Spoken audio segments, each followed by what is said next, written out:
Okay, hello everybody, and welcome back to Radio Free Urbanism, a show where we talk about urbanism and stuff. Alex doesn't know he's our guest today, that he's supposed to say and stuff with me. But And stuff. there you go, thank you.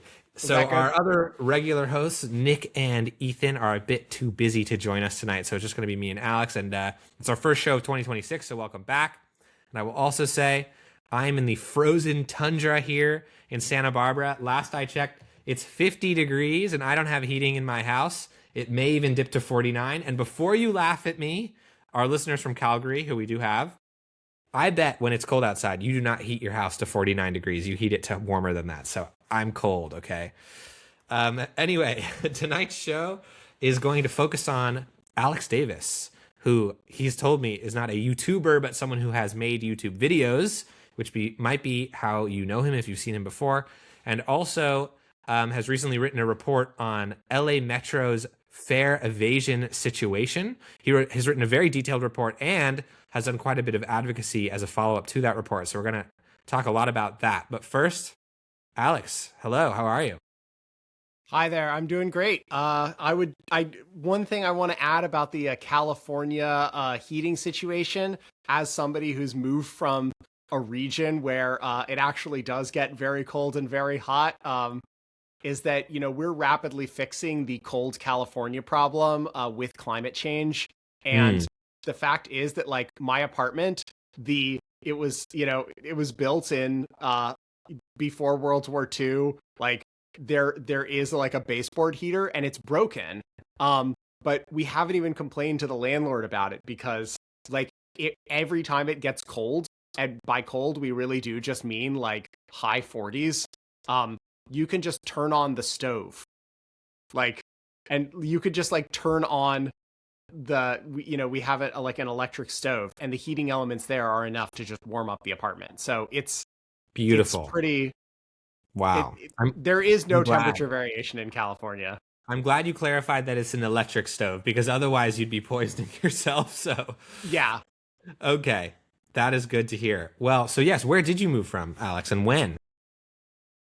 What a great segue. Well, as you can see from my Rutgers shirt that I'm wearing and narrating for the people listening on without video, is I moved from New Jersey. I went to Rutgers and worked for New Jersey Transit, and then my girlfriend and now wife got a job at UCLA as a linguistics PhD student, and this was the only place that she got in of all the places she applied to. So moving to California, and yeah, so just like a year and a half ago, I didn't know that I would be here.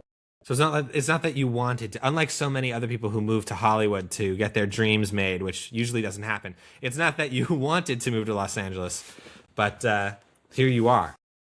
Yeah, exactly. And what the crazy thing is that, lots of people move to LA to, get into the like entertainment industry. And I actually got hired as a video producer as my first job in Los Angeles, working for Planetizen,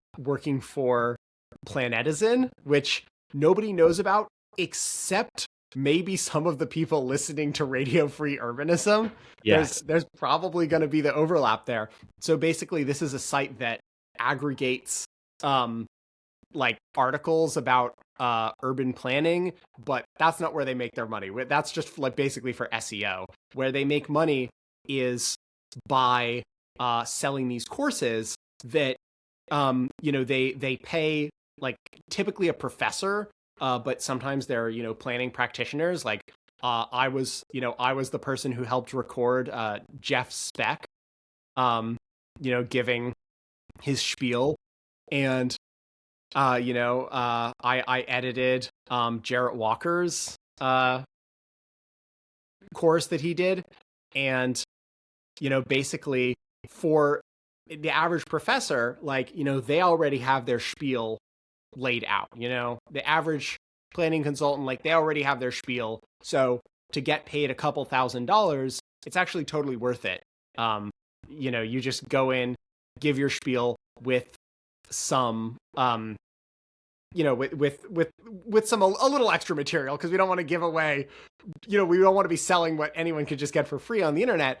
But the other value proposition for people buying a Planet Edison subscription, which gives you access to the whole library, is that it's all in one place. You're getting the sort of more refined, more informationally concentrated version of all these experts in the planning profession, in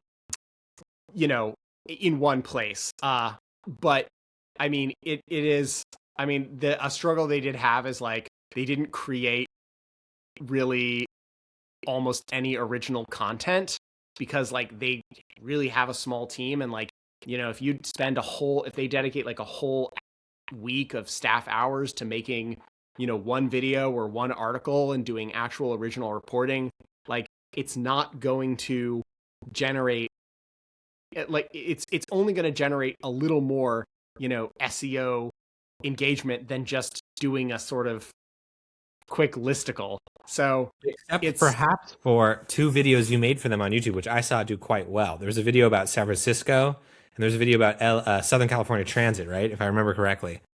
Yeah, and then I also did a video for them that was about Las Vegas, and how the Las Vegas RTC, or Clark County RTC, was able to, go from non-existent to, a massive transit agency that was wildly successful in basically just 1 decade. And, like you cannot pick a more compelling zero to hero story when it comes to transit in America. Like, this was the worst transit system in America, indisputably, in Las major Vegas cities. Wow. In Las Vegas. And so when they decided to do stories, are they still doing interesting stories like that? Or because you've left, has that not really continued? Well, I don't want to start, giving away like inside information, but it's an ongoing struggle where it's like, we want to do original stuff because it gets more engagement.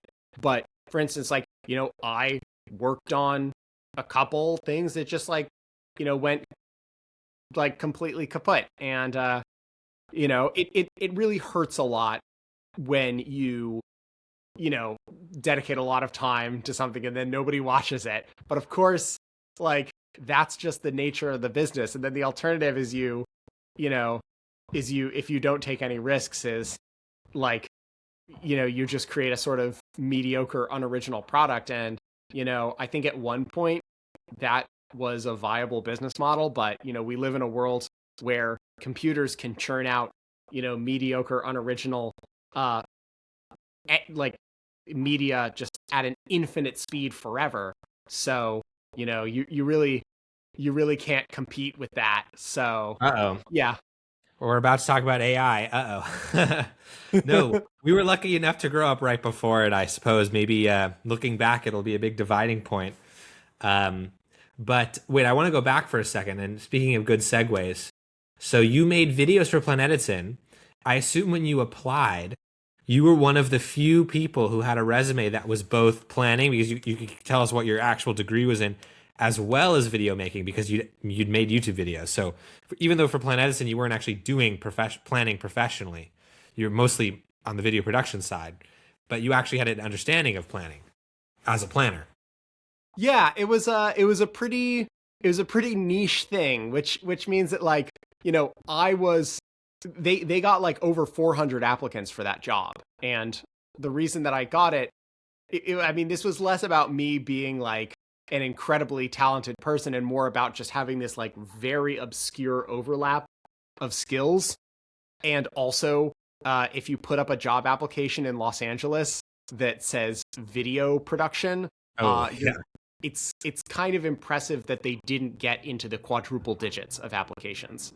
So why, I want to know when, because, I've met a lot of planning students who have not posted any videos.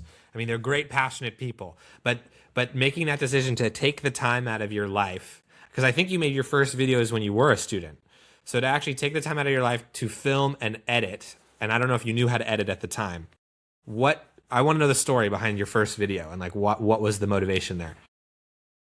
Well, so the videos are I've only made videos in like a couple instances where I just see like an untold story. So, I don't like going over already tilled earth. So, you know, the first video was what will it take for Amtrak to expand? This was after the passage of the Infrastructure Investment and Jobs Act. There was a lot of talk. A lot of money was getting funneled into FRA grants and getting queued up. And we've seen how that goes in the we've seen how that has gone, and the sort of hit or miss kind of grab bag of results. Right, we've got the Mardi Gras service running.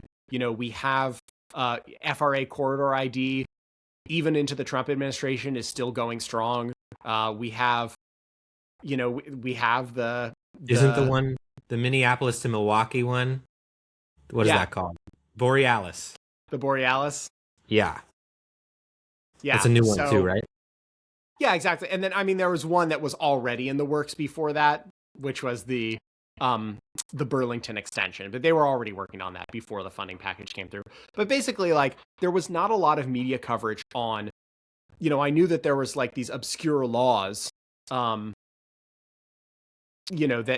govern like how much money is allocated to where. Like, for instance,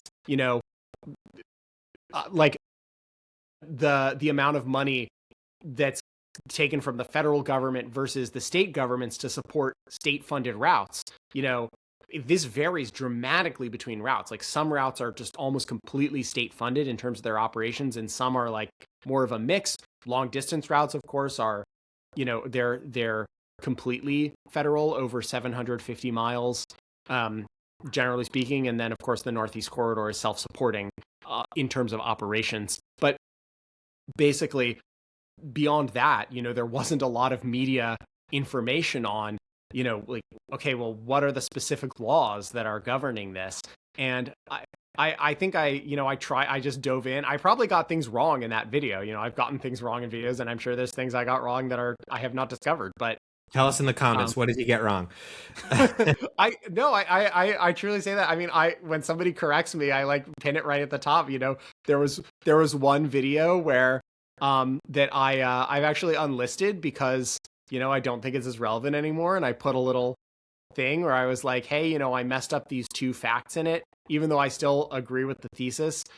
Even in my like video after I visited the Netherlands and just talked a little about it, hung out in that little office park that Jason Slaughter was simping over. There was a little image where I captioned it was like a schnauzer, and then somebody was like, actually that was like a something short hair dog, and like I pinned that comment. I was like, wow. For every transit nerd, there's also a dog breed nerd, and it's good to know that there's a Venn diagram where those people cross over. It's so beautiful, isn't it? Yeah. But that video is still up, though, right? The lessons from the Netherlands one. Yes. Yeah. Okay. Well, all the videos they're still up. Like, you can still watch them. I see. Okay. Yeah. But so you're saying your main motivation for your first video, anyway, and then going forward was sort of just like gaps in what you were seeing and interesting stories. But so what was the motivation then in the very first place? I mean, take me back. I don't know how back you have to go, if it's all the way to high school, but to even like, how did you even hear about planning and transit and knew that you wanted to study that? Like, is it because of how you grew up or something like that? Man, it's really kind of hard to pinpoint, actually. Like, so I'm being a really bad interviewee right here. No, like, here, I'll ask you even more specific questions. Did you grow up taking transit or riding a bike? Okay. So you lived in a place, because I did not, for instance. I mean, I grew up in LA and Santa Barbara, and I don't think I'd ever in my entire childhood been on a municipal bus anywhere I'd lived. I mean, when I traveled, which I was lucky enough to do a couple times to Europe, then of course I took transit, I had to take an Amtrak. But okay, so you grew up taking transit as like a normal part of your childhood.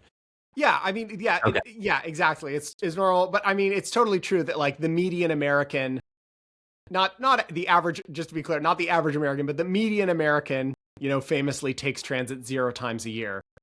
To me, buses were like these orange buses in LA was something that I always would see on the roads. I'd never been in one, and I didn't know anyone who'd ever been in one. And also the big blue buses, and I liked those as a kid because of the name. I thought it was a cool name, and they were big and blue. And you know, what little boy doesn't like that? But no, I'd never ridden them. So yeah, I'm definitely median. I guess I grew up median.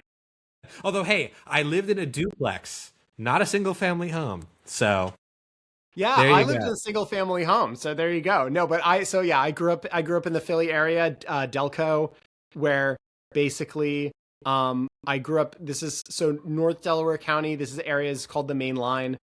I took SEPTA a lot, and So do you remember as a kid being interested not just as a rider, but like how SEPTA worked? Did that come? I'm trying to find that moment, that spark of information for you, like how, like who plans out SEPTA, or you know. yeah, I it's just really hard to pinpoint. But Hmm. I mean, like I was sort of less interested in transit when I was like little. I was not like this was not a like a young childhood Hmm. fascination. I only sort of developed that interest when like I started going to more places and you know by by and then as a secondary result riding more transit in the process to go to those more places like when I was in high school. Hmm. And yeah, Well, yeah, and you grew up along the Northeast Corridor, which I assume you talk about the median American, but I assume in that area, at least, riding transit is a lot more common as yeah, for it is. Well, right. I mean, yeah, Southern California, it's a lot more common than the median American as well. Yeah, I bet it, and it's only going up, right? I mean, although there was the huge dip during COVID, obviously, but numerous services have recovered. So, and we'll see, and we'll see. I'm super excited for the. I know it's kind of off topic, but you live near it as well as where I used to live in LA, the D line extension. So I think that's going to be a huge game changer, obviously. But you see, did you just make a skeptical face? Oh no, I made the please don't dox me face. But Oh yeah, yeah, yeah. No, basically, you live in LA, somewhat near the D line. I live in LA and it is somewhat near the D line. There you go. That's Okay, the well, scoop, folks. But no, that's but great. basically Southern California, the like ridership, if you look like in the immediate LA area, I mean the ridership, the transit rides a year per capita is like roughly the same of like Philly and Portland and those kind of like mid-tier urbanist cities that like you can very much obviously live in without a car, and many people do, but it's not like it's just not the majority. So it's roughly in terms of per capita transit ridership, it's right around that range. So not Okay. quite to your New Yorks or San Franciscos, of course, No, but no. a little. There's just like a step below Chicago. Interesting. That's an interesting way of sort of mentally picturing that. Because yeah, I definitely, like you said, it's definitely not the majority of people, and I think because of that, even where you do walk, and we're about to talk about the transit riding experience as well, but even where Yeah, you do walk or bike, because there isn't a critical mass of people sort of advocating for good infrastructure, it feels like you're a second class kind of being treated that way. I mean, even walking in LA, and part of it just is the width of the streets, which means that there's more cars in them, which means that they're louder and therefore less pleasant to walk along, and obviously more dangerous and all of that too. But okay, so the one thing I'll ask you, by the way, before we get to the headline, so once you mysteriously found yourself studying planning, which we'll pinpoint one day, but and you knew yeah. you liked transit, you worked for New Jersey Transit. Is there what are some of the interesting things that you learned and you did with them? Well, when I when I started there, the way it's well, I'll tell you how I got hired. I made a video where I, created I, like this is like a mid-effort video, but this is like it was basically a silly song making fun of NJ Transit's um fare system because it is by far the most complicated fare system in the United States. Like, different routes have different, it's like an unbelievable, like there's 5 separate zone systems, and that's only the buses. That's before you even get to the rail system where there And are like, there's all sorts of like like all sorts of weirdness. Like, you can use a ticket, um from the commuter rail to ride on the light rail in this like one line in Newark, and like there's unbelievable stuff. Like there's some zones that, depending on the direction you're coming from on the bus route, the boundary of the zone is in a different location, as if like having to buy a specific zone for a specific origin and destination wasn't already like far surpassing the mental capacity of most. So you can't even show that on a map. If there's yeah, go ahead. Well, they try to. Like, there's stick maps on every NJ Transit schedule that show with little dashed lines the zone boundaries and have little asterisks and little explanations. And they're like, oh, well, and this is like metastasized over the decades, where like, like there's bus routes that go into Camden and they terminate in Camden, and people transfer to a route in Philly, and the route used to go all the way to Philly. So people are like, oh, well, there's an interchange. There's a continuing trip privilege that you are issued a special continuing trip receipt that you can present to the next bus driver to go over the Ben Franklin Bridge. And it's just like, they're just piling on top of each other. Some buses, this is insane, but there are some bus routes where the driver has like change. Mm-hmm. Like there aren't as many because robberies. Right. But like there are, I believe, still some to this day. And that's why like every NJ Transit route is like exact fare, because like out in like some, random place in South Jersey, there's still a bus route where the driver will make change for you. And that's so weird. Is this all just leftover legacy stuff, like from different services and systems that got conglomerated into NJ Transit? I mean, it doesn't sound like anyone did this on purpose, right? It sounds accidental. Well, yes and no. In the 80s, it used to be even more complicated. And Rutgers... He's pointing at his sweater. Rutgers was enlisted to come in and simplify the system, and simplify it they did. Most of the work was done where they moved zone boundaries. So like it was even worse. It used to be even worse. Like for instance, there would be two parallel buses that went along the same route, and people going within the interline section would just get on whichever one came first. But because the zone boundaries on those two routes were misaligned, you would be charged a different fare depending on which one you got on. Oh, that is weird. Right? It's ridiculous. So Rutgers, that was one of the things they did, was like, what the hell are you doing? And they moved the zone boundaries to line up on different routes. But it was still a truly insane system, and is to this day. And the reason why is because the legislature, has to approve changes. And NJ Transit in negotiations, like, in the last fare increase, that happened 2 years ago, they wanted to keep it really simple, where just like, okay, we're just doing a flat 15% increase to the nearest 5 cents. And they just wanted to keep it as simple as that. And, so there's path dependency, and they don't want to change it. So you're saying that the state legislature has to get involved in like minute transit decisions? Is that unique to New Jersey? New Jersey, I don't know if it's unique to New Jersey. As NJ unique. Transit, I would imagine other smaller states, maybe like Rhode Island, might have something like that too. I mean, obviously in California, what local what happens with local buses does not go up to the state legislature for sure.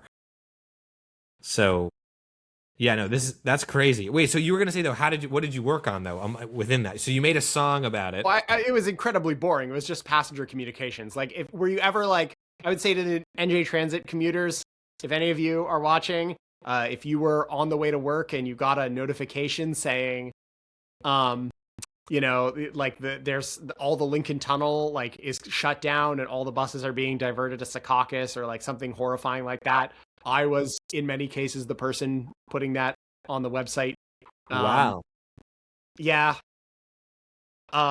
So, cool. it was boring for me. So if there weren't problems, what was your job if people were not being diverted through the Lincoln Tunnel? What did you do on a day with no problems? Well, there's always tons and tons of detours. that are upcoming. There's always special events. There's always, I was basically a miscellaneous task person for the team that communicates with riders on basically anything out of the ordinary. Any modification of your schedule, any modification to, like, even down to the level of just like, this bus stop is being moved, like, Interesting. that sort of thing. So do you think that super complicated New Jersey situation that you talked about, do you see fixes coming on the horizon, or because they couldn't even do a 15%? Okay, there you go. No. All right, you heard it here first. That's really interesting. I've never had to deal with any system like that. I think many of our viewers know I've never really been to the East Coast, but now that I know, when I go there, I will be very confused. So that's great. Okay. Well, there is one interesting thing, though, which is that you don't have to pay in cash anymore. And I was pretty involved in the early pilot testing of this. Wait, you're saying you used to have to pay in cash? Well, yes and no. So there was an interim period. Yes, at one point you always had to pay in cash. There was an interim period where that lasted until 2 years ago, where you could buy tickets on your phone, but if you purchased a transfer, that had to be purchased with quarters. 75 cents in North Jersey and 70 cents in South Jersey. Who has 70 cents? Oh, boy. Okay. And they can't make changes. Exact fare. So you need to carry 70 cents exactly. And I mean, you could just donate an extra 5 cents with 3 quarters, and many people did. Hey, that's a great secret source of income for a transit agency right there. Like, tricking people with exact change, that's really difficult. Like, imagine if you made it 77 cents. Then people would just be donating, like, whatever, I guess, 2 cents. I know. They really missed out on that opportunity. It got raised to, like, the base fare. Well, they are kind of doing that already, actually, because the base fare got raised from it got raised to $1.80. So I think a lot of like, because that's even better, right? Because then because then they're probably getting 20 cents quite often, 20 extra cents, because people are probably just handing $2 in. Yeah, they're just handing a dollar bill. So that's actually even better. So actually, Sully, they're already implementing. So Great. Solutions are on the horizon. Great. And NJ Transit is, interestingly, like, for all their faults, and I complain about them a lot. Like, for instance, they don't have a bus map. And one thing that I tried to do when I was there is I drew an entire bus map, and I mean, it's on the wall over there. Cool. So you're very proud of it, obviously. I am very proud of it, but it was not implemented because there was just a couple people there who are just like, we shouldn't have a bus map, and that's that. And Did you ever hear a reason? I did. It was generally just like, they don't want to maintain it and stuff. But, like, that's the kind of thing. Like, NJ Transit, very, very against changing and improving. I think I can say that. But for all their faults, I mean, there are some good things. Like, one awesome thing about NJ Transit is that they very much care about rules on the system, and they very much care about fare box recovery. And, trying to leverage payments from riders to deliver better service. Not just recovery.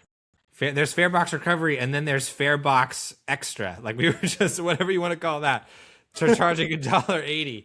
Well, I mean, nobody's turning a profit, but NJ Transit basically, like, very explicitly, their policy is like, if we're choosing between, having a cheaper service or a better service, we know what people value, and it's a better service. So, which is a great segue, by the way. Yeah. So then I moved to Los Angeles, and I was it was quite the culture shock in terms of transit operations. Because you started taking, I mean, you don't drive, correct? No. So you started taking transit, like, on day one. You showed up in LA. You'd never even been to LA before? I had never been to LA before. Wow. So you start taking it. Well, the first thing you probably noticed is that, at least when you moved there, you could not take a train from the airport. That was probably yeah. Well, yeah. I mean, look, I'm not against getting on a bus. I mean, Neither am I, but I'm saying at the main airport of the city, of the second largest city, you should be getting on a train and not a bus generally, but sure.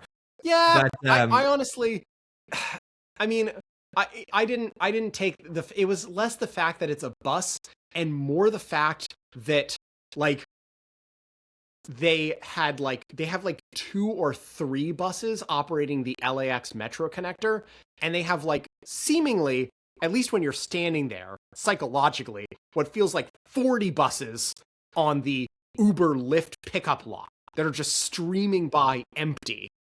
And then you're like, one bus pulls up that's the Metro connector, and it's like, oh, sorry, it's too full, you can't get on. So you have to walk across the horseshoe to further up in the horseshoe to even manage to get on the Metro connector. Like, so it's very clearly like a class disparity. They're like, you know, oh, Uber Lyft people, you're the moneyed gentry, so we're going to give you an infinite stream of mostly empty buses, just so you never have to wait even a second. And then, you know, oh, you know, peasants who ride LA Metro, we're going to give you the minimum number of buses possible linking you there. And of course, ironically, the people getting on the Uber and Lyft buses, well, hey, maybe it's a good thing because those buses will probably be the only buses that those people like ever ride. It's true. They'll have a good experience. It's their only bus experience, unless, of course, they're flying in from some more advanced country where they have much better public transportation.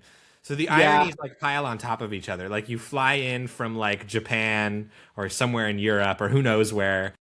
You fly into LAX and like you're like, oh, time to go get my Uber, and you get on a like really clean, almost empty bus, and maybe it makes you think about it for a moment. I mean, I have to tell you, like I recently flew into Burbank Airport, and it was the most bizarre thing because like I looked at their little you know, explainer on their website for, you know, getting to and from the airport, and there was this fascinating thing mentioned that like they have shuttle service to Burbank North or Burbank Airport North on the Antelope Valley line, right? So for those who don't know, Burbank Airport is kind of stuck in the little crook between, you know, the Ventura County Metrolink line with the Surfliner goes on and the Antelope Valley one to Lancaster.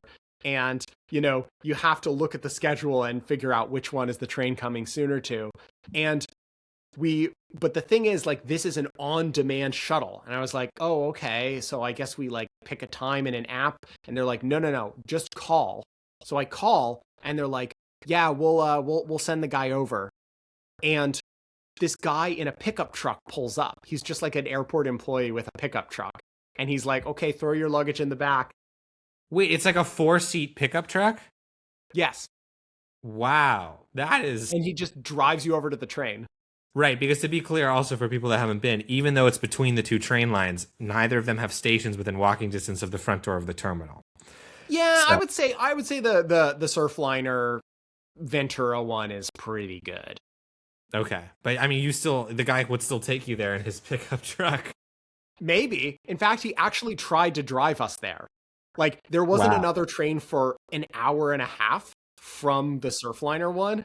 So he's like he has his blinker on to turn toward that station. And I'm like, you know, I hate to tell a man how to do his job, but you are going to the northern train station, right? You're going to that other one. And he's like, well, where are you going? And I was like, we're going to the north train station. He's like, but where on the train? It's getting very philosophical. I was like, Union Station? And he's like, exactly. They both go to Union Station. I'm like, no. And like the light is about to turn. And I'm like, turn left. You have to turn left. We'll be sitting there for an hour and a half. You'd have to take us to the train in the north. And he's like, okay. And he because that one was coming much sooner, obviously. Yeah, that one was coming in like 10 minutes. I was like, dude. Wow. So, wow. I mean, hey, that's a unique transit experience to argue with your driver. Right? So what I'm saying is that people say like Burbank Airport, it's so easy to get in and out of. I'm telling you, LAX, you pine for Burbank Airport, you don't know how good you have it. Yeah, that is hilarious. You could have a guy in a pickup truck trying to take you to the wrong train station. Yeah, you could have a guy, exactly.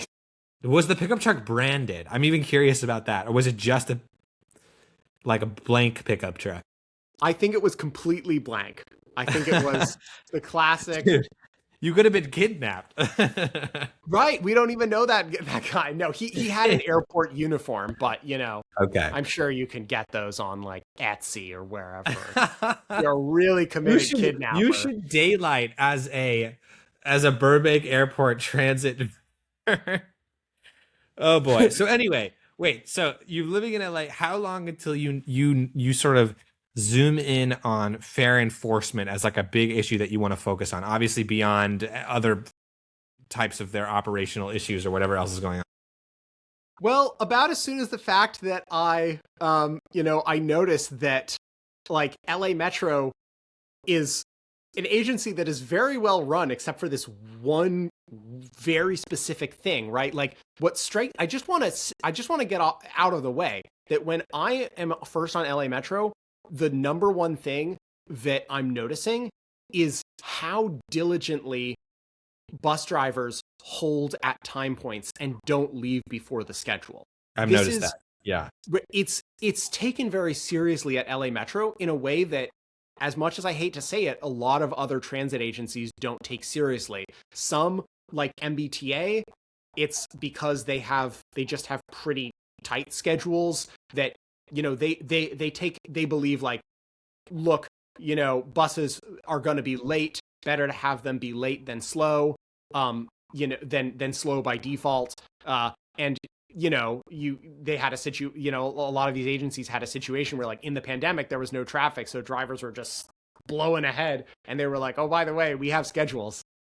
But like LA Metro, it really is a totally different story. I saw like a level of professionalism that, quite frankly, not every transit agency matches. Oh, just to be clear, like, and the other thing, reliability. Like, there was, one instance when first riding it, like in the first like month or so, that there was like a breakdown because of like a wire problem in Highland Park on the A line. But like, this is like, for people who like are LA Metro veterans and like they haven't gone to other cities, like I promise you, like, it's so much worse in other cities, especially cities with legacy pre-World War II transit systems. Like NJ Transit, overhead wire problem all the time. This is happening. SEPTA, it is just nonstop. And like, there is an enormous benefit. Like, as much as Angelinos just like, pathologically bemoan the fact that their entire transit system was like destroyed and had to be completely, rebuilt almost from scratch. Like, there is a benefit of it. It's 100% ADA accessible. Right. The trade-off that I would point out to you, I'd love to hear your thoughts on it. Obviously, the trade-off is, yes, it's ADA accessible. Yes, the technology's newer, so there's fewer breakdowns. I think living in LA, as long as I have, and knowing a lot of people there, because those things are off the table to complain about in high quality, I think that the trade-off is that it's the coverage. There's two things. I would say the infrastructure and the coverage. So yes, the trains are great and they're new, but most of like a huge swaths of West LA and the Valley and like very populous areas don't have any kind of frequent heavy rail or even light rail, right? Because it was all ripped out. And then as far as the buses go, yes, the buses, if you look at the map of the LA bus map, if you had never been there, you'd think, wow, a significant portion of the city must take buses, because they do a great job of having bus routes on almost every major road, even less major roads. But a pretty significant portion of the city does take buses. What is the percentage? Last time I looked, it was below 10. That's pretty large. And the thing is, like, by American standards, well, sure, by American standards, okay. By that, yes. I was thinking of what standard? Like, are you going to put a standard that like no city other than New York City in America reaches? Like, the point of having standards is to have them be at least like reachable. You need to keep them. Okay, well, here's a reachable standard. It's when I talk about infrastructure, I'm thinking like the buses, as great of a coverage as they have, the majority of them get stuck in the horrible rush hour traffic that LA has, because everything's been designed around the car and the streets are older and the population has increased. And as the population increased, good alternatives were not built out, and only recently were they really starting to think about that. So taking a bus, no matter, even if it'll get you close to where you're going and you can get picked up close to where you're coming from, the amount of time, I'm saying, compared to really great transit systems. And like I said, the trains, obviously the issue is the coverage, but D-line extension. Oh, breaking news as of today for anyone listening interested, today being Friday the 9th, Sepulveda, the alignment was just chosen, which is really great, and it is the underground option, not the monorail. Thank goodness. So the witch is dead. It totally worked. Everyone who did the Nandert call to action, it actually did something. With a caveat, though, Alex, did you see the weird thing though that happened with the thing that they're saying? The people the NIMBYs who did win are the Sherman Oaks Homeowners Association, who did not want elevated rail. Mind you, next to an already elevated freeway. So the view was not going to be of anything, was not going to be blocked. But they actually won, and the rail is going to be underground. This is, of course, if it ever gets built, because by putting it underground dramatically increases the cost estimate. So I will say that is a trade-off. But Alex, I really do want to get to the fair enforcement stuff. You wrote this report. What do you think are the absolute highlights of this report that people should know about the fair enforcement situation and what happened, the statistics and all that? Yeah, it's true. We are already 40 minutes in. You're going to edit this down, right? No. No, I know. I've listened to an episode. I was like, so now that we've taken a very windy, circuitous route, a mainstay of the transit industry, we're doing it's coverage. It's coverage. We're doing coverage, not frequency. There you go.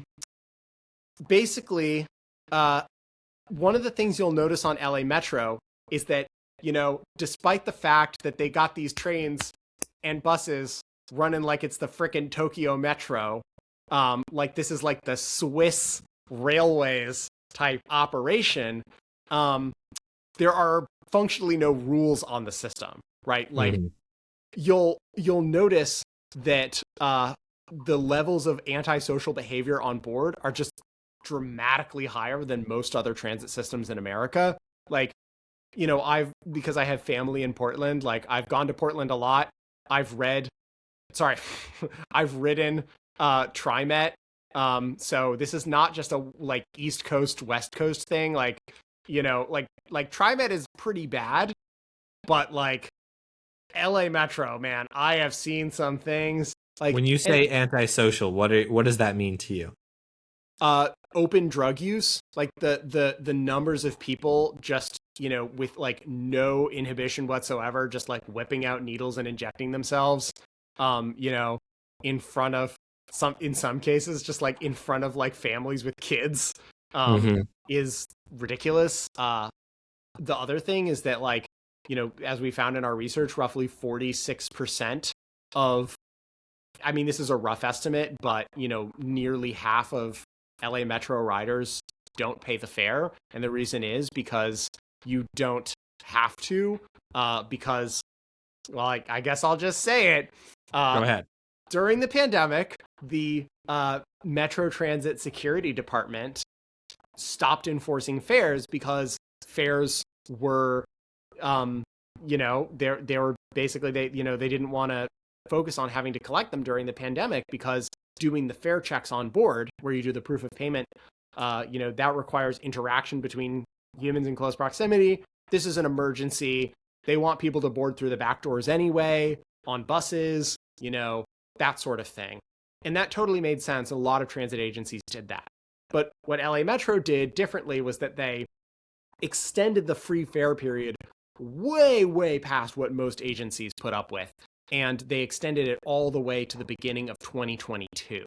And at that point, there was like a whole cohort of riders who had just gotten completely used to a free system and had sort of developed kind of an entitlement about it. They're just like, you don't pay to ride the bus. What's this newfangled thingy they're introducing?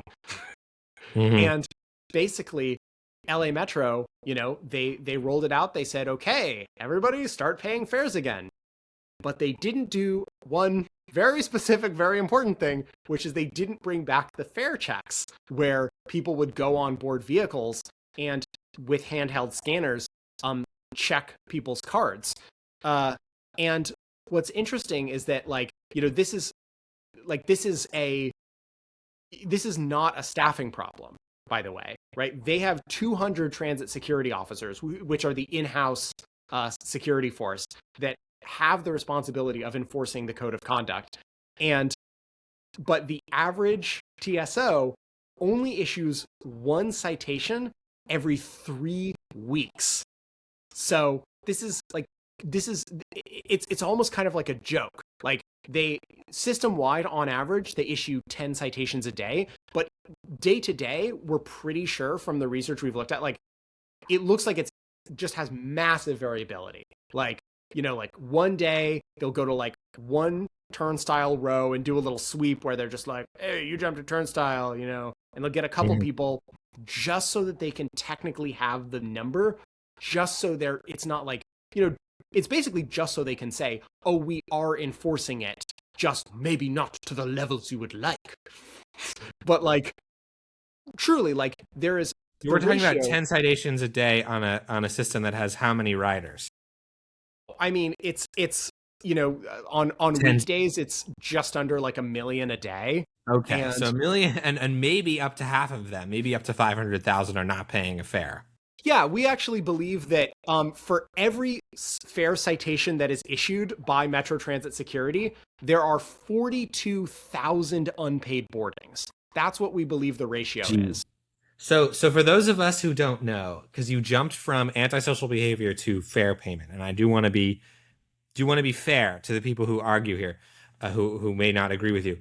What's going on with that logical jump there? What is the connection between the two? Well, there's two connections. One is that in addition to shutting down all fare enforcement, they actually also just shut down enforcement of the code of conduct. So you can look and see, they issue these reports publicly on the website. It's the monthly update on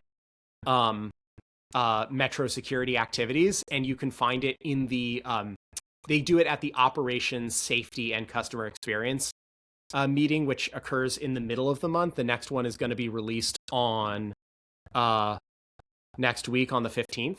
And of course, they didn't expect anyone to read it until Alex Davis moved to LA. So yeah, and I started reading them, and I was like, guys, you're the number of citations you're issuing a day is double digits, and and as a result, and here's the thing, that's the good one. Most days, there is not one citation issued across the entire transit system for anything other than fare evasion, right? Mm-hmm. So they're at the end of the month, citations for things other than fare evasion are typically single digits. Or you're saying the reason this first connection that you're making between fare enforcement and safety is that the same people that do fare enforcement, the same TSOs, also should be handing out citations for open drug use, for instance, like you said. Yeah, exactly. Okay, right. Or for smoking, or for playing loud music, or for having I don't know, can they issue a citation? I've seen guys who with a shopping cart full of feces covered clothes, that kind of thing. That one's tougher, right? Because it's not against the rules to smell like poop. I hate to be so cavalier about it, but on one hand, it's a lot of people in polite liberal society are when you start talking about Metro smells like poop, which is a thing, it does a lot of the time. I'd say it feels like a third. Realistically, it's probably around a quarter of the time you step onto a vehicle for some routes. Poop smell right up the nose. And the thing is that people in sort of polite, educated liberal society, when they hear that, which I'm a member of, when they hear that, they immediately, their heads go to Fox News, Sean Duffy. But the sad thing is that I'm actually just describing the everyday experience of working class Angelenos.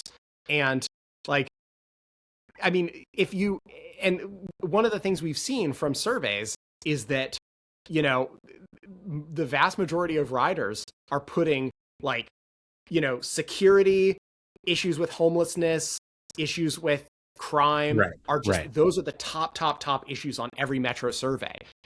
Like when asked about the, like in the budget priority survey that was given to thousands of riders, people put like at the very top priorities, they put, they said like, we want higher fare gates, we want Right. So it's basically, something the riders want. yeah. What's your second connection? You said there were two connections between fair enforcement and Yeah, safety. sorry. The second connection is that 96% of the people who are committing crimes on the system enter the system by evading the fare. The Hmm. thing is that, like, while, like, I just want to make it very clear that, like, this is not, I'm not talking about homeless people categorically, because, like, transit is meant to be for everyone, right? We're not starting from a premise where we want barriers, right? We want to remove barrier. A huge point of transit is to remove travel barriers for people within the service area, regardless of their income. And, and like, if there are homeless people riding your transit system, that's an important function. Like, they should be able to ride their transit system. They should be able to get where they're going. The issue is that if there is not any sort of low wall barrier to prevent people who are suffering from severe mental illness and, soiling their pants and, sprawled out on the floor of vehicles to just ride back and forth all day and, severely degrade the traveling experience of, working class Angelinos, then that itself becomes a much higher barrier than, a couple bucks of fare ever could be. Hmm. And that is exactly what we're seeing here in Los Angeles. So that's the thing. And then I'll segue for you. Basically, the other thing is that, like, fares can help fund service, and there's a pretty organized opposition to fare collection in Los Angeles. We have multiple groups: Sage, ACT LA, which is Affordable Community Transit, and then the And we're bus seeing this riders. nationally, right? I was actually going to ask you a follow-up question because some people might be listening to what you're saying, and for them, the entire conversation seems obsolete because Zoran Mamdani, who just won very popularly in New York, one of his big things is free bus service, right? So people might be listening and saying, Alex is talking old school stuff. So, like, tell me more about how you see this sort of anti-fare evasion as a concept in general and what's going on. Right. Well, I mean, the first thing, it's a really broad topic, but the first thing I would just ask people to consider is, like, look around the world. How do transit systems become great, right? It's a mixture of land use, it's a mixture of culture, it's a mixture of, I mean, the most important thing is just running good service that can attract a broad base of the population. How do you get there? Do you get there by getting rid of one of the revenue sources that the majority of working class people can already afford to pay because it's not that much? Or do you get there by running good service? And this is the thing, like, I want to be very clear, like, this is not elite projection to say what working class commuters need is better service rather than cheaper service. It's what is empirically demonstrated by the fact that, if you increase service levels, then you get, a massive ridership payoff, whereas, reducing the fares just simply does not have that same impact. So, Mm-hmm. I mean, and this is true even on systems that are almost completely, low income, what some people would call captive riders, right? Like, people, like, if the thing that determines whether there is a bus to carry you where you're going or not at the time and location you need it is much, much more important than, how easy are the turnstiles to jump over, which is what LA Metro is doing. So do you think some of these groups, you mentioned Sage being one of them, they're exerting pressure on Metro to not have fares, and so the middle ground that they've come to is to not enforce them. Do you know Yeah. exactly what would a Sage person say? Like to be fair to them, what would their argument be? Something about working class people not being able to afford it? or enforcement being a negative thing. Well, they say a lot of things that, well, quite frankly, a large component of their argument is saying things that aren't true. Mm. For one thing, when they released this, a lot of this started back in 2023, after fares had been reintroduced, but it was kind of a rough transition and still is to this day. There was this report released called The Road to Transit Equity. In a lot of ways, our report, A Metro Worth Paying For, is kind of a rebuttal to that. But basically, in 2023, they released this report that claimed, you'll never be able to get people to pay again. Look, so little of Metro's money is coming from fares. You might as well just throw in the towel. And, 75% of the money you collect in fares is spent on overhead of fare collection. So this is specifically that one is like this zombie statistic that is just like, is constantly being quoted to the fact that like nobody even knows where it came from anymore. And the thing is, it's totally made up, right? Like if you go in the report and look at the specific way they calculated it, like they include like extraneous like customer service expenses, like they do all sorts of manipulative things to like jack up the overhead count. And one thing, the funniest thing in my opinion is that they count $13 million being spent on fare enforcement, which, as I have documented, is like there is no fare enforcement, so it's literally impossible. And let's not forget also, I just looked, for anyone who wants to, after the show, there's a fabulous website Alex put together with all the extra information we're not even going to get to today. But I was just looking, and you're saying we can't forget that the lowest income riders get free rides anyway. Yeah. Right. So yeah. Oh yeah. Sorry. Like this conversation we've been bouncing all over the place, but oh yeah. Basically, well, the report is like you can't even look at it one line without learning something interesting. It's jam packed. Yeah. So this is one thing that we just want to make very clear, which is that in Los Angeles there is a low income fare discount program, and now the people who think it's inadequate and are like, no, we just need to make all the fares free. They'll point to the fact that you only get 20 free rides a month and then you have to start paying for them.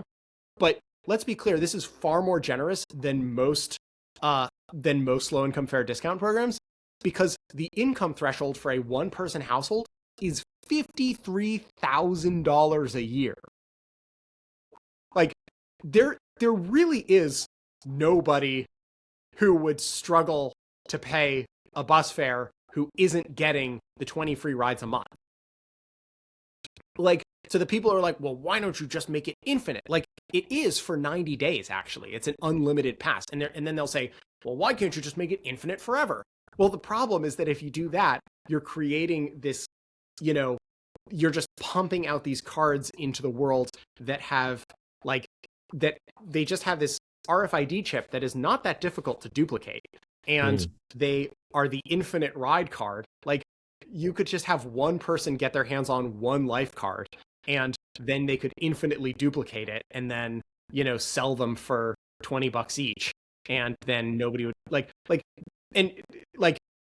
that's just objectively what would happen if they made them infinite rides forever. To sum it up, basically LA Metro, so they're losing millions of dollars in potential revenue. It's also making the system unsafe. Are there any other statistics that you want to pick out to share before I ask you what the reception has been?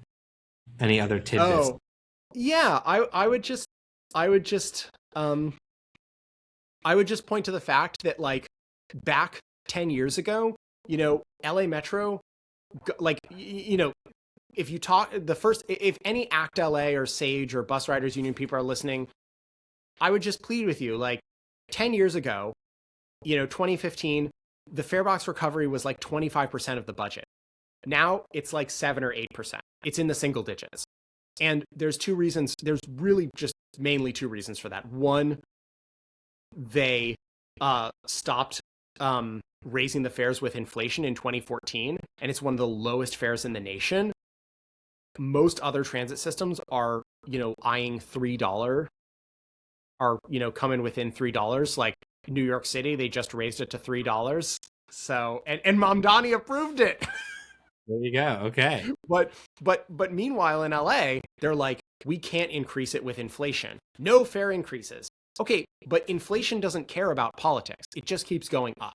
So we need to keep increasing with inflation, or that line, the fare box recovery, is just going to keep going down. And the second thing is that starting a little bit in 2018, and then in the pandemic, Metro completely shuttered enforcement of the fares, and fare evasion went from the single digits up to nearly half. So that has resulted in this decline. And let's be clear, like, people listening are going to be thinking like, well, just raise taxes. Well, we already have. Like, it's funded with primarily with sales taxes.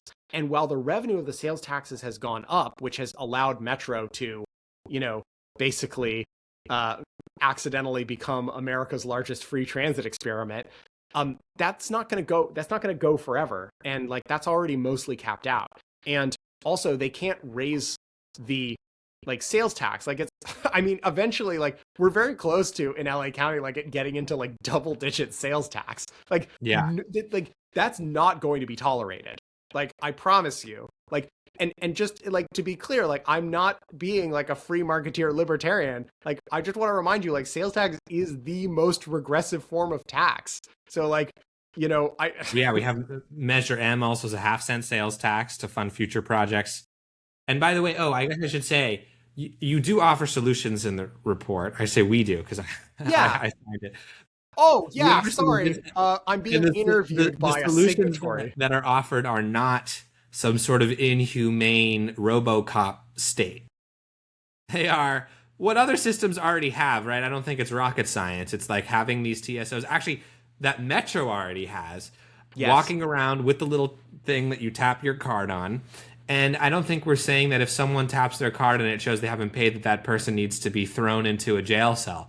They need to be given a citation, a monetary citation, which will discourage that behavior. I mean, it's and doesn't leave a criminal record, by the way. And that's been the case since 2012, when Section 640 of the California Penal Code was passed, that enabled transit agencies to create these transit courts, where in almost every case, the citation is processed as a civil dispute between Metro and the rider. It doesn't leave a criminal record. It's so straightforward. And under the state law, even though we haven't been totally clear on if Metro has actually utilized this, but God, I hate the word utilized.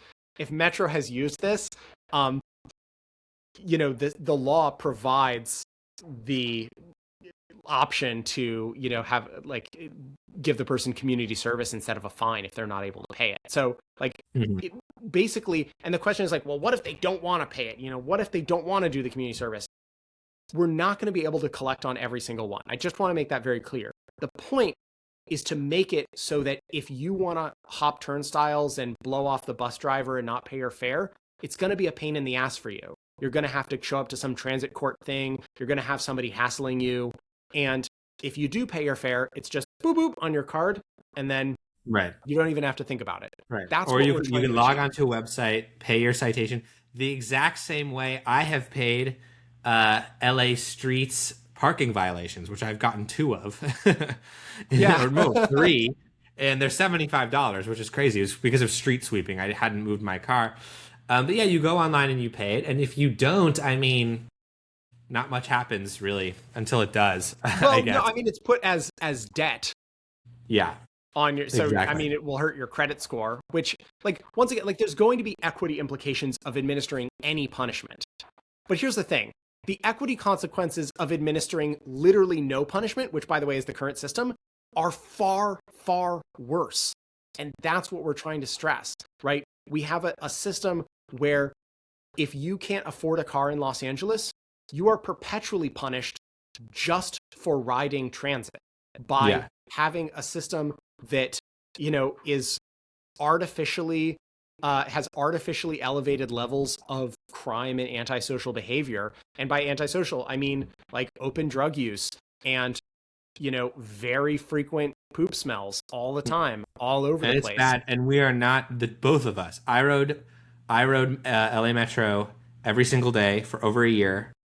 Alex doesn't even drive. That's the only way he gets around.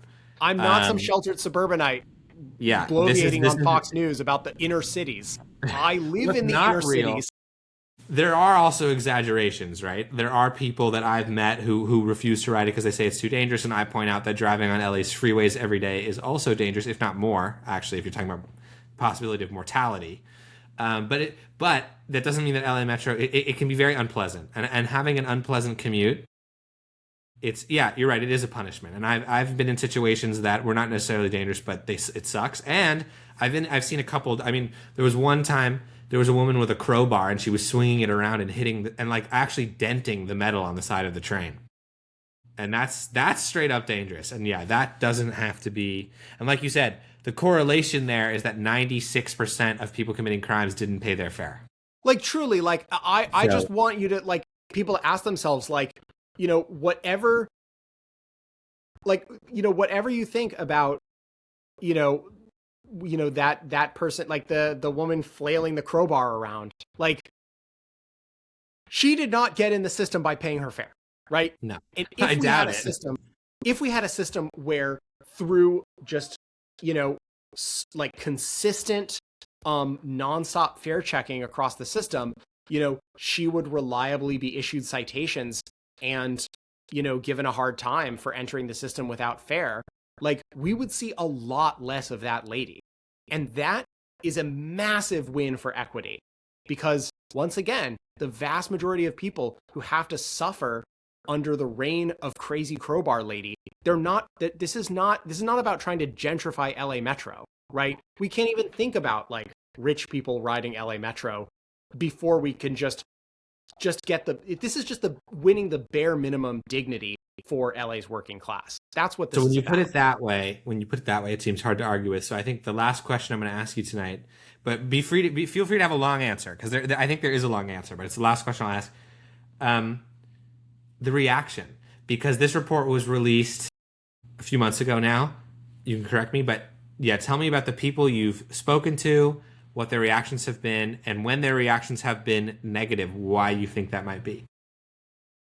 Well, it started in July. Like initially when we released this, there was not much fanfare, mainly because it's very hard to get like the vast majority of journalism is like pretty left leaning, like further left than the median Democrat.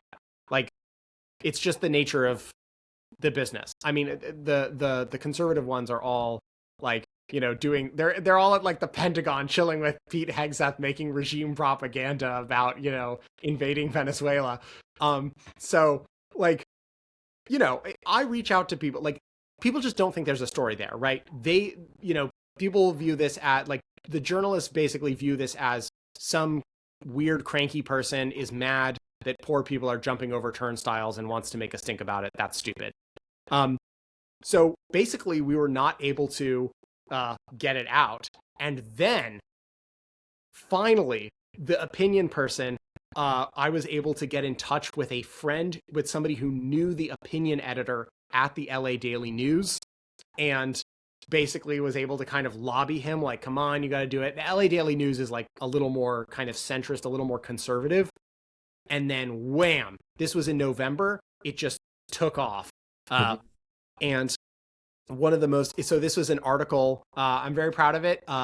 It's me and, two other of the signatories who co-authored it. Basically, it's titled, How LA Metro Quietly Stopped Enforcing Fares. And it's just a very concise, 600 character, 600 word. No, Yeah, 600 characters seems too short. Yeah. Yeah, what am I talking about? It's a definitely. This is why you have to edit this. We're abusing, we're torturing people. Okay, it is a just very concise 600 word, argument for like LA Metro stopped enforcing the fares. We think they should start enforcing the fares again. And it's honestly pretty innocuous, but the reaction was crazy. At the operations safety and customer service meeting, which I mentioned earlier, that's the one where they reveal the monthly numbers. CEO Wiggins like specifically brought up the op-ed and was like, there was some erroneous reporting, like it's all false. They're saying we're not enforcing the fares, but we actually are. And we're going to get, Chief Scott here, who's the new Metro police chief who they've brought in, who, by the way, was a police chief of the San Francisco Police Department. Like he actually he knows the things he's being ordered to say by his new employer are bullshit, but he's saying them anyway because it's the job. And she's like, Chief Scott, please tell us all about how we're totally really enforcing the fares. And he's like, yeah, we have all these strategies. And her motivation, though, like, where is this coming from? Like, why? Like, is it the same arguments we talked about before? Why people are about fare evasion? Is this the opinions that she privately holds as well? Maybe. Like, no, I don't think so. She's I think pro law enforcement. I think she's just like doesn't like embarrassment, and she's just a control freak. Metro. I think up until yeah. Look, I think no, I don't think she's a bad person. Just to be clear, like she just wants Metro to look good. Like, well, then do what you're suggesting. Then it'll actually look good. I know, but see, here's the thing. Like, up until you gotta look at this from her perspective, right? And Miss Wiggins, I know you are a huge fan of Radio Free Urbanism. I know you're probably listening. So I just say to you that, like, look, I understand from your perspective, right? The way this looks in the pandemic, fare enforcement fell by the wayside, and there were just a million other emergencies that were so much more pressing. There was a bunch of employee turnover. Some people left, and basically, there was institutional knowledge lost, and the people who took over, this was just not a priority. And all that time, some people said we want fare enforcement, but it was really just kind of lost in the noise. And I understand, you have this other side of people who are extremely loud and highly motivated, calling you a fascist for even hypothetically charging fake fares. Right? Yeah. Like that's, I understand that you're caught in the middle, and, I would probably fall into a similar rhythm where basically, Metro leadership probably thought, like, look, we found this happy medium where we say that we have fares, but also we don't actually get our hands dirty and really enforce them. So we kind of care, but kind of don't. And it's a perfect little compromise that sort of leaves everyone marginally not mad. And then all of a sudden I come in and, and the other activists, we are in the meetings, we're commenting, we're writing op-eds, we're talking to the press, we're debating you publicly and saying, we need fare enforcement back. And I understand that it seems ridiculous that it's like coming in after all this time. That's because I didn't live here yet. But yeah, I didn't know this was an issue. I never would have learned about it, I don't think. I just assumed, I don't know what I assumed writing LA Metro. But anyway. But I just want to say, CEO Wiggins, the vast majority of riders want a system where rules are followed. The vast majority of riders are happy to pay their fare, and the vast majority, I would even venture to say, I don't have hard data on this, but considering that fare evasion is much, much lower in every other city and used to be much, much lower in LA, I would venture to say that the majority of fare evaders would be happy to pay their fare if it was for a service that was more secure and had more operations funding, and they didn't feel like a complete sucker for tapping the card when there is just transparently no actual material reason to do it. So yeah. I really think it is, even though there will always be a small number of very, very loud, motivated people screaming and calling you a fascist for charging fares, I really think it will be well received if Metro just makes a, it doesn't even need to be an announcement. It can just be like, hey, we're stepping up fare enforcement. In fact, they've made that announcement before multiple times in the last 3 years. And It's just that every time they were lying about it. So it's really simple. You know the rhythm. You've done lots of dry runs. This time, make the announcement and just don't lie about it. There you go. That is a beautiful message, and I will agree because, yeah, every time I ride Metro, I'm usually riding a train, not a bus, and I go through the turnstile with my card, and I literally, in front of me, there are people hopping over them or using the little emergency gate, usually is how they're getting in, and yeah, I feel like a sucker. That's a great way of putting it. I'm like, I'm paying, it's like if I went up to a coffee shop and I paid for a coffee and the 3 people in line behind me then didn't. I'd be like, what? Why did I just pay for that? So that's exactly. That's conclusion. A great clip. Clip that. Oh, Riverside will make shorts. Let's see what the AI knows. But anyway, seriously. Okay, we're at an hour 15, which is a great time. I'm going to plug. I'm trying to remember what Nick usually does. He plugs the Patreon. You can join the Patreon for as little as $1 a month. You can join Discord, where you could talk to me, Nick Laporte, and Ethan from Climate and Transit, as well as a bunch of other fans. And you support us buying things like this microphone, which made the podcast way better. And that's true. Also, what? That's true. We need our nice microphones, even though I spent like roughly half an hour at the beginning of this trying to get mine to work. So maybe, yes, they're not necessarily easy to use, but they do sound nice. Yeah, and you can find me at Sullyville. I'm trying to make more videos. And Alex, is there anywhere where you'd like the people to find you? Yeah, support Sully's videos. They're actually pretty great. He made a very long. No, it's true. It's true. Well, most videos published on YouTube are not great, if we can be honest. Thank you. But that's just the nature of the business. No, he recently, recently in the last month, watched a great video about how an entire town died waiting for a train because that's how long it took. So, hopefully this is, Southern California transit projects that are way, way, way behind schedule. It's actually a time-honored tradition.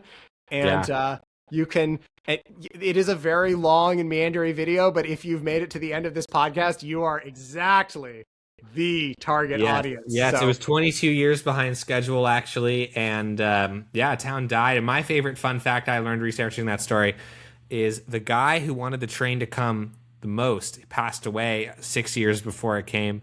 So his wife dug up his coffin and put it on the train. And so he actually got to ride it even after he was dead. But so it's an interesting story. Thanks, Alex. That's very nice of you. Yeah, and if people want to watch your videos, you changed the name of your channel to Cut and Cover. Oh no, I changed it back. This was a thing where I was like, I worked at Planetizen, and I was like, well, I'm gonna make my own videos, and I'm gonna launch it. This was like a very brief thing, but so it's now called Alex Davis again. So don't expect him to post anytime soon, but his old videos are fantastic as well. The video that I first came across on your channel was the tale of a Strode that won't die. In Philadelphia. I thought that was great. I was just so impressed by the amount of research that you had done for that. I thought that was great. Yeah, you can get really detailed when you're researching like a single street repaving project. That's what niche journalism is what wins. Yeah, it's not left or right either. It's just hardcore. But that has inspired me. I want to make a video like that about State Street in Santa Barbara. But the research is done. You are the preeminent expert on State Street in Santa Barbara. So it's less about, I don't have to find information. The information is in my head. It's about finding like which city meeting someone said such and such in that I can clip. Like there have been dozens, so I just don't know.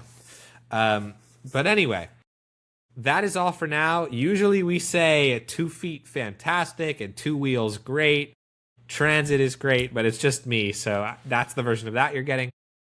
All right. Welcome to 2026. And I'll see you guys in the next episode. Adios. Okay. Say bye, Alex. Bye.